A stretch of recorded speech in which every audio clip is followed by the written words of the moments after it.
అందరికీ నమస్తే అండి. ఒక చిన్న మెసేజ్. సో, మీ మనసు గాయపడచ్చు. ఆ గాయాన్ని కొంచెం బాధ అర్థం చేసుకోండి. ఇప్పుడు ఇక్కడ రోడ్డున వెళ్తుంటే ఒక పక్షి ఎలా పడి ఉందో అది చాలా బాధాకర విషయం. చూడండి, మనసుకు గాయపరుస్తుంది. ప్రాణం పోతున్న కొట్టులాడుతూ ఆఖరికి నా చేయిలో ప్రాణం విడిచిందనుకుంటున్నాను. నేను ఇక్కడికి వెళ్ళాను అనమాట. అక్కడికి వెళితే చావు బతుకులు ఉన్నింది. దాన్ని ఎంతో ట్రై చేసి ఇలా గుండె నొక్కి అనమాట, చాలా నొక్కా. సో ప్యూర్ అని చెప్తారు కదా, ఏదన్నా జరిగే విషయంలో చాలా బాధాకర విషయం. కానీ వీడు చనిపోయాడండి. చాలా పెయిన్ బాధేస్తుందండి. ఒక్క క్షణం ఆలోచించండి. మనిషి అయినా, పక్షి అయినా, జంతువు అయినా చనిపోతే దాని పెయిన్ మనము ఎలా బాధపడతాం, అలా ఇది కూడా చనిపోయిందండి. కన్ను తెరిచి చూస్తే నేనున్నాను, నీతో మాట్లాడుతున్నాను, నీతో ఒక్క క్షణం ఆలోచిస్తున్నాను అని ఎన్నిసార్లు తపన పడుతున్నాను, బాధపడుతూ. ఒక్కసారి చూడండి, తనను ఆఖరి చూపు కూడా చూసుకోపోయాను. తనంటే నాకు ఇష్టం అండి. పక్షులంటే పక్షి మనల్ని బలి తీసుకున్నారు. సో నేను దీన్ని ఇప్పుడు ఒక గుంత తొగి తన ఆత్మ శాంతి కలగాలని ఆ దేవుని ప్రార్థిస్తూ, ఇది జీవించే ప్రతి పక్షిని ప్రేమగా ప్రేమించండి, ప్రేమగా మాట్లాడండి.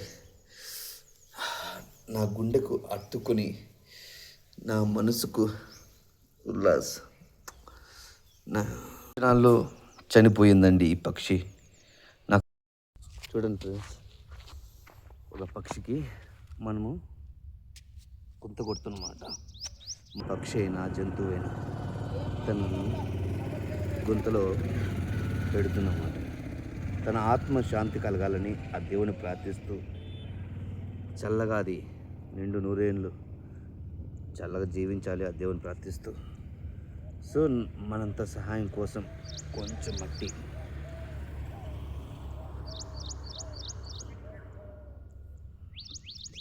మూడు సార్లు మట్టి వేయాలి. సో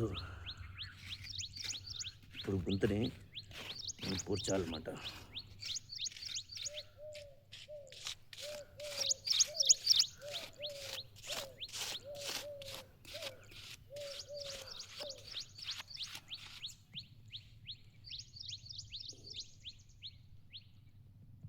తన ఆత్మశాంతి కావాలి కదా.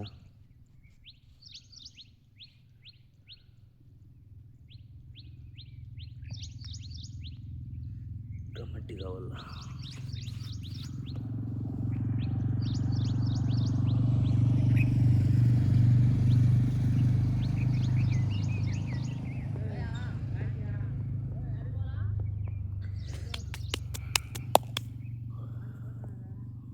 తన కోసం పూలు కొందొచ్చన్నమాట తన సమాధి దగ్గర.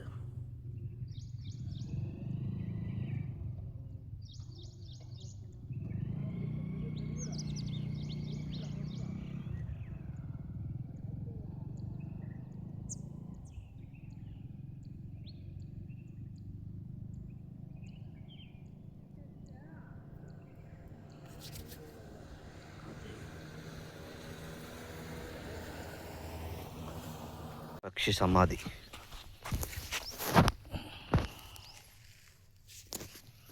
నిజంగా అందరూ ముక్కోండి, మీకు దేవుడు కాపాడుతాడు.